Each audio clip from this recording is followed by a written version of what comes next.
मी अभिजित गोविंदराव बंजारी विधान परिषद सदस्य म्हणून निवडून आलो असल्याने ईश्वर साक्ष गांभीर्यपूर्वक शपथ घेतो की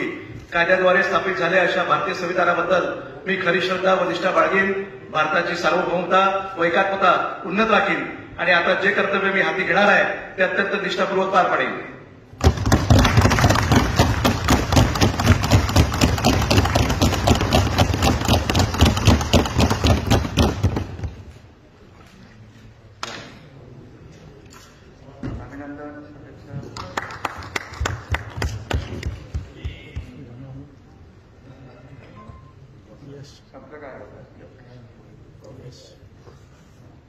श्री किरण रामराव